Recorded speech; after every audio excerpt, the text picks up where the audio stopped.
Magandang hapon po. Nakuha ng labi ng Japanese national na kasama sa mga nasalaulang bangkay sa isang iligal na punerarya sa Maynila. Kasintahan ang kumuha sa labi ng dayuhan. Hindi raw niya agad nakuha dati ang bangkay dahil naningil ang punerarya ng halos kalahating milyong piso.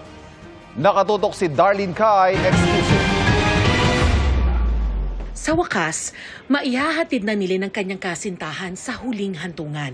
Galit po na, yun po nalulungkot na masaya kasi po may lilibing na siya, mapapayapa na po yung kaluluwa niya. Nobyo ni Lin, di niya tunay na pangalan ng Japanese national na si Akihito Nishizuka, na isa sa mga bangkay na umano'y inipit ng Body and Light Funeral Services na nireid ng Manila Health Department noong Miyerkules dahil illegal na nag-ooperate. August 29, 2024, natagpo ang patay si Akihito sa kanyang condo unit sa Malate, Maynila. Walang pamilya si Akihito sa Pilipinas. Nakakuha naman si Lin ng authorization mula sa Japanese Embassy na kunin ang bangkay. Pero ayaw pa rin daw ibigay ng punerarya ang bangkay. Kailangan niya raw munang magbayad ng 326,000 pesos. Bukod pa yan sa dagdag na 90,000 pesos kapag nagpa-cremate sila. 100,000 pesos lang ang pera ni Lin, kaya hindi ibinigay sa kanya ang labi ng nobyo. Kaya po yung tinis ko, pinagdadasal ko na lang na ang alam ko po talaga is nakalibing na nalibing na siya ng maayos. Yun din po kasi, yun sabi sa akin sa embassy na ililibing daw po.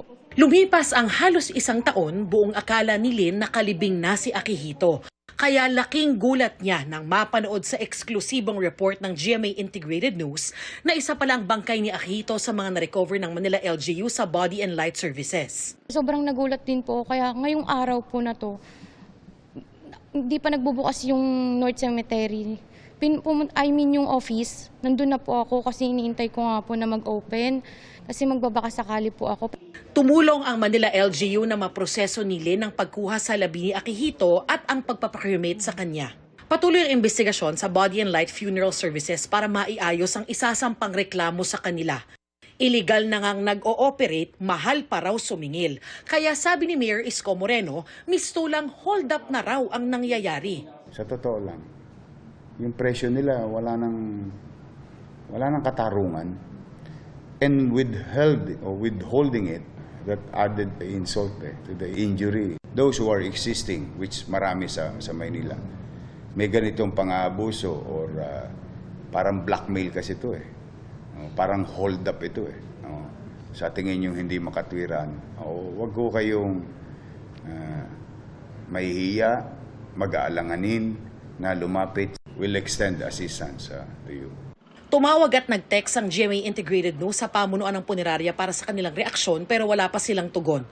Sa ngayon, 3 pa lang sa 10 bangkay ang nakukuha ng kani-kanilang mga mahal sa buhay. Ang 7 iba pa ay nasa pangangalaga pa ng LGU. Bibigyan daw ng lokal na pamahalaan ng hanggang 1 linggo para maklaim ang mga labi at kung wala pa rin ay ipalilibing na nila sa Manila North Cemetery.